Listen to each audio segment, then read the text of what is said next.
Nous aurons besoin pour réaliser ceci d'une carte de développement ESP32, d'un récepteur infrarouge et d'une télécommande à infrarouge.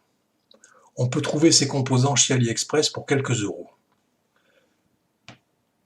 1,80 € pour l'ESP32 à 30 pins,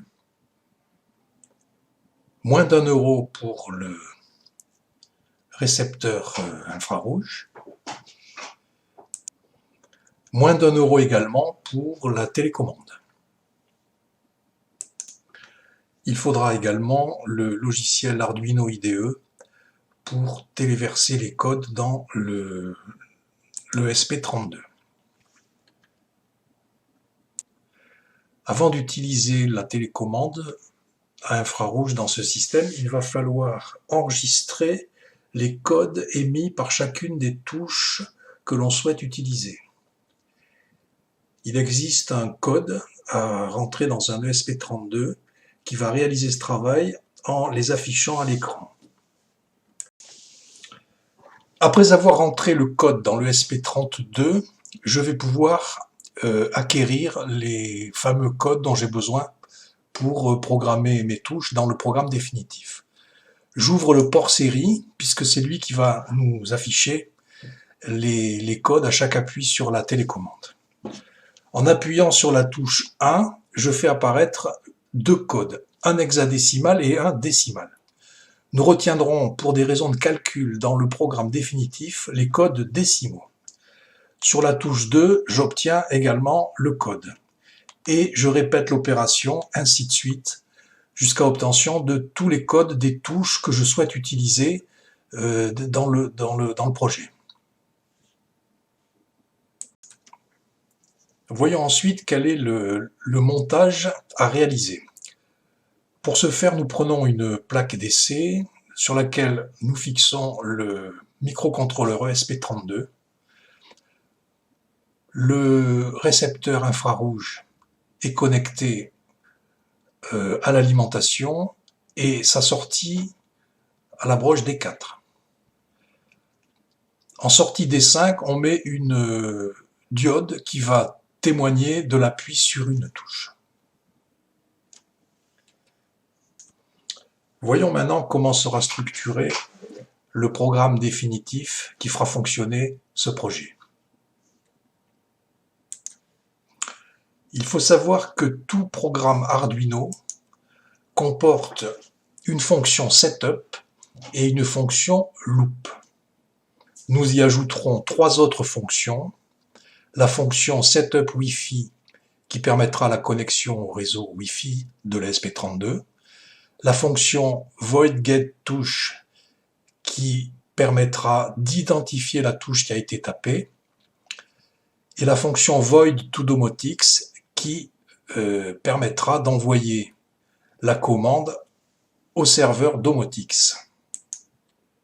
Le void setup permet donc la connexion par l'intermédiaire de la sous-routine void setup Wi-Fi, retour dans le setup et passage dans la boucle.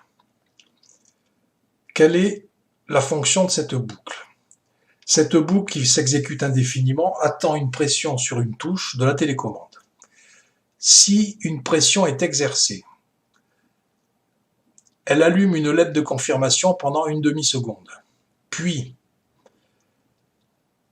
il y a appel de la sous-routine voidGetTouch qui va identifier la touche par son code de décimal, comme nous l'avons vu, va lui attribuer un device et va réinitialiser la mémoire du capteur en vue du prochain appui sur une autre touche.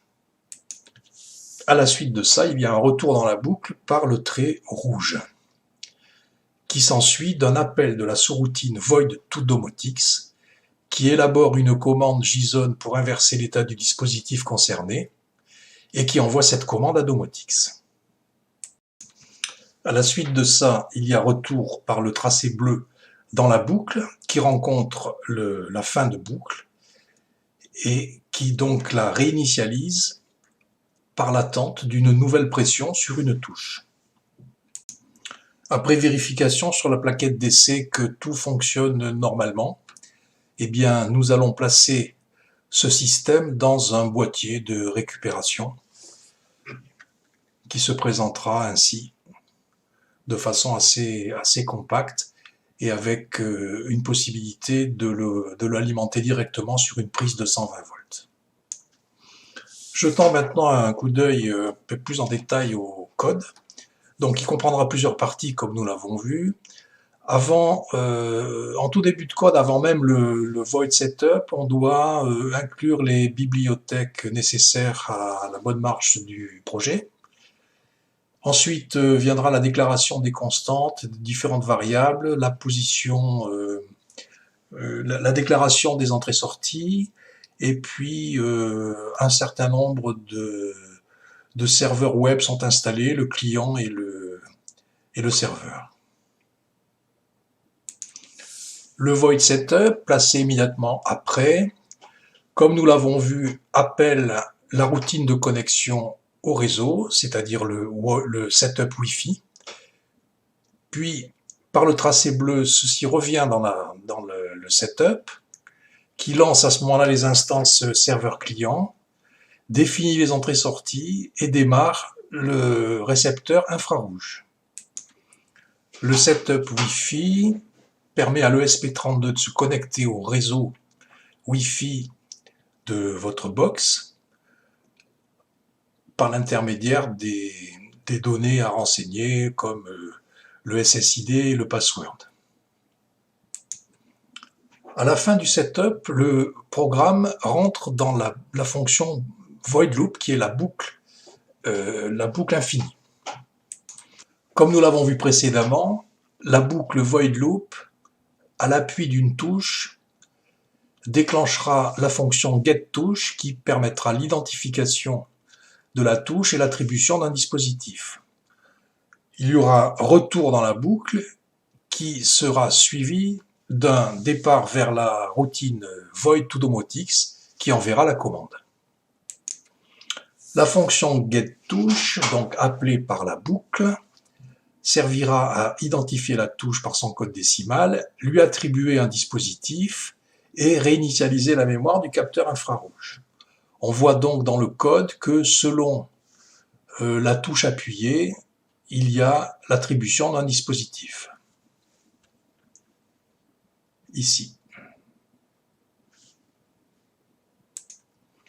Après retour dans la boucle depuis le void getTouch, la boucle envoie à la commande void to domotics qui élabore une commande JSON pour inverser l'état du dispositif et enverra immédiatement cette commande à domotics. Nous voyons là que le format de la commande JSON est élaboré par une chaîne qui s'appelle message_out, qui prend en compte la commande JSON de toggle, c'est-à-dire inversion d'un interrupteur. Puis il y a l'envoi de cette requête à domotics avant retour dans la boucle loop. Il ne restera plus qu'à téléverser le programme dans l'ESP32. Ici, le code est prévu pour 6 dispositifs, donc 6 touches de télécommande sont programmées. On peut bien sûr en rajouter en allongeant le code. Il faut paramétrer les données réseau, SSID, password, s'assurer d'avoir installé toutes les bibliothèques nécessaires à la bonne marche du projet, sélectionner ESP32 dans Outils type de carte, et enfin téléverser le code par la fonction du menu croquis téléverser.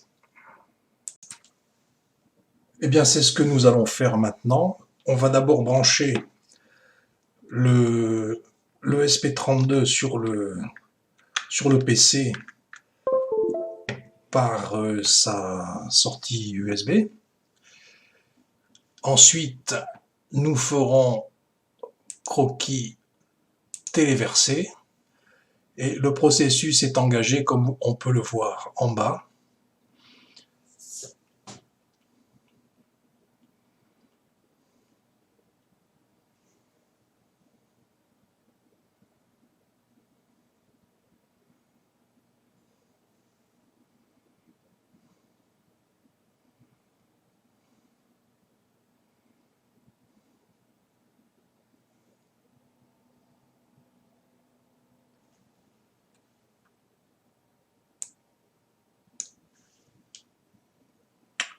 Voilà, le processus est terminé, il y a écriture sur le microcontrôleur. Et la diode s'éteint, signalant que le reset a eu lieu. Vérifions que tout fonctionne bien dans Domotix. Avec la touche 1, je vais allumer la prise couloir. Avec la touche 3, je vais allumer le lampadaire noir. Avec la touche 1, à nouveau, j'éteins la prise couloir. Et ainsi de suite. Voici maintenant le code complet à téléverser dans le SP32. Voilà, ce tuto est maintenant terminé. J'espère qu'il vous donnera des idées. Au revoir.